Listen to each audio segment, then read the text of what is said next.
Olá, queridos ouvintes. Está começando o programa Jesus por Emmanuel.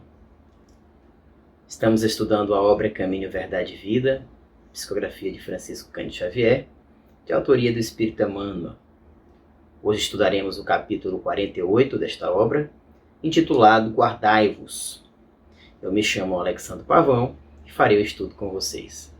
Que Jesus possa nos inspirar, a fim de que possamos retirar as reflexões melhores ao nosso processo de aperfeiçoamento. Capítulo 48, Guardai-vos. Estes, porém, dizem mal do que ignoram, e naquilo que naturalmente conhecem, como animais irracionais, se corrompem. Judas 10.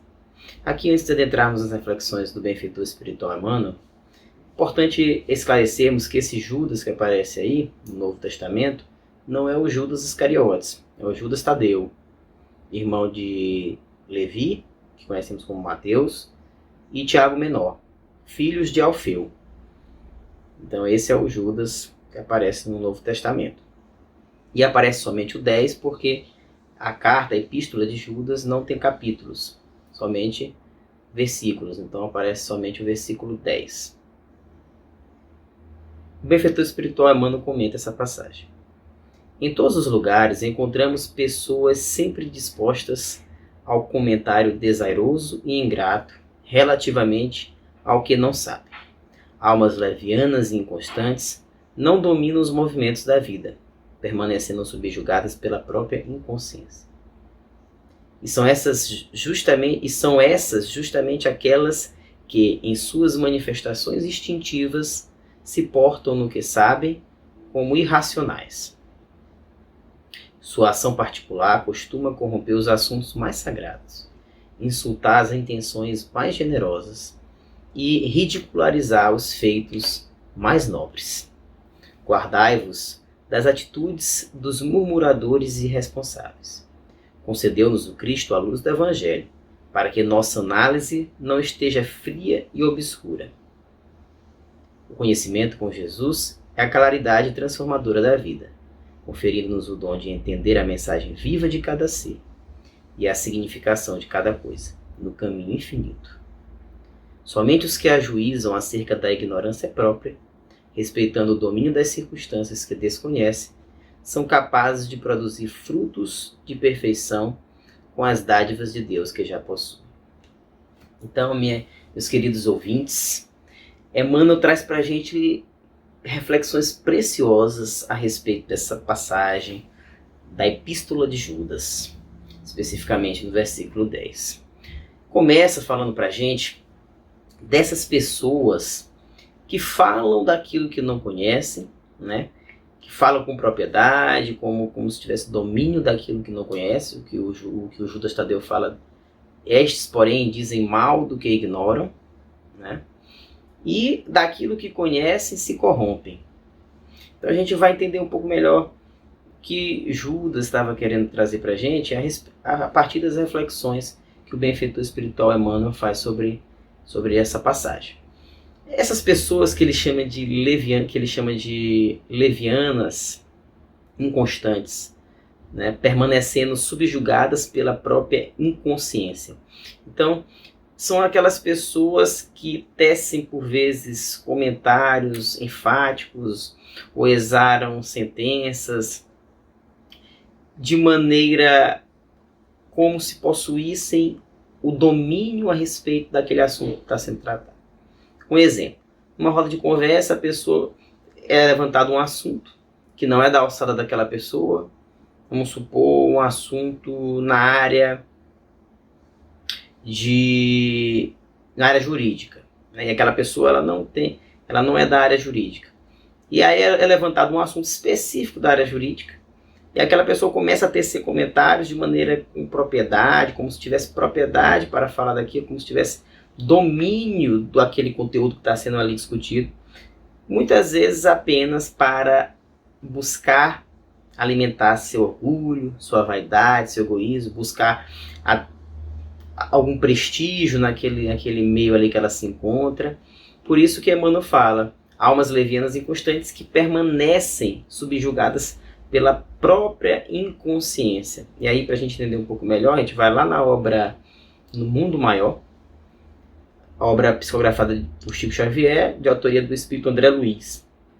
Tem um capítulo intitulado Casa Mental, em que André Luiz fala um pouco da nossa casa mental. E aí ele vai falar de alguns departamentos, né? De 3 departamentos, melhor dizendo, da nossa casa mental.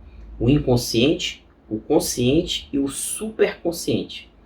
O inconsciente ou a inconsciência é onde está o nosso pretérito, o nosso passado, a nossa animalidade. Viemos, né, da animalidade, como nós sabemos. O presente é onde habita o esforço e a vontade para que nós possamos nos aperfeiçoar, caminhar, angariar valores e virtudes.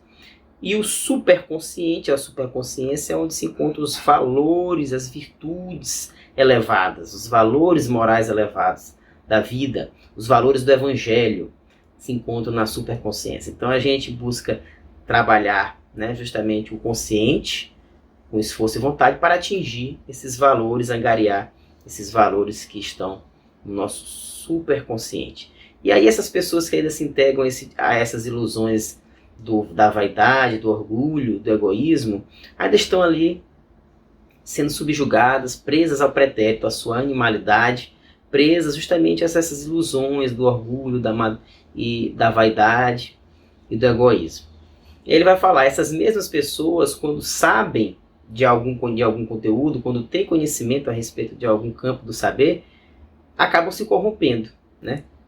Se portam como irracionais, ou seja, acabam ali desperdiçando a oportunidade de pôr em prática aquilo que já sabe a respeito daquele assunto.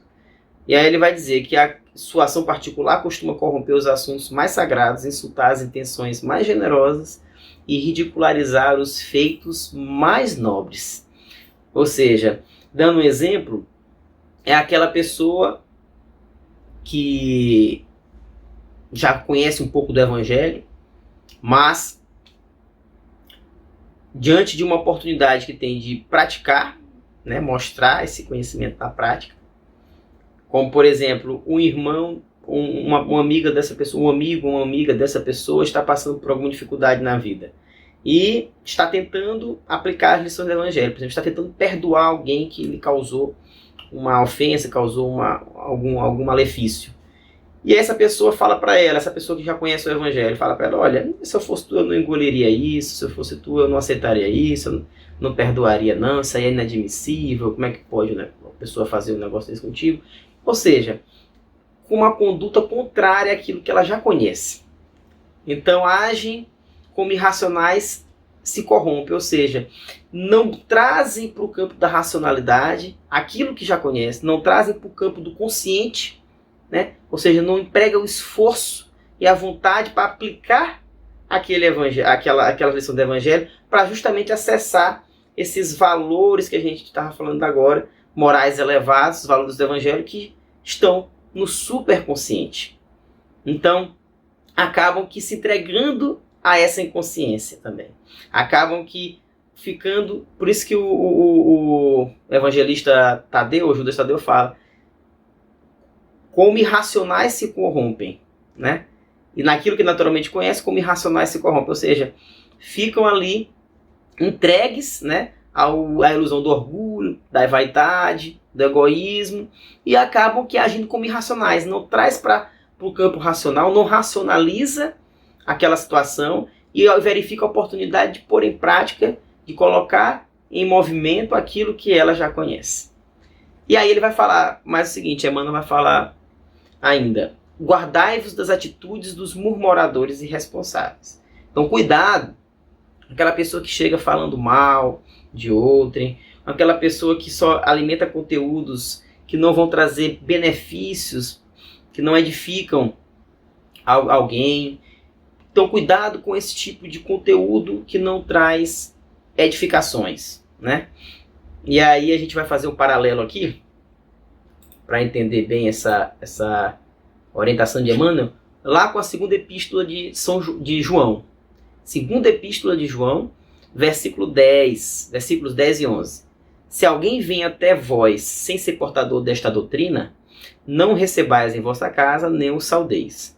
Aquele que o saúda participa de suas obras más. Então, o que João está querendo falar para a gente aqui, que casa justamente com esse trecho que eu li aqui do texto de Emmanuel? Guardai-vos, ou seja, tenha cuidado quando alguém que não for portador da doutrina de João, ou seja, que não tem um comportamento conforme ali os ensinos de Jesus, o comportamento de uma pessoa que se esforça para ser um ser humano de bem, cuidado para não recepcionar aquilo, para não deixar que aquilo entre na sua casa, ou seja, aquilo te contamine, entre na tua casa mental e que você não compactue, ou seja, não o saudeis, quando ele fala não o saudeis, não compactue com aquilo. Porque se você entrar, você alimentar aquele tipo de comportamento, tipo de assunto, aquele tipo de palavra, você vai acabar compactuando.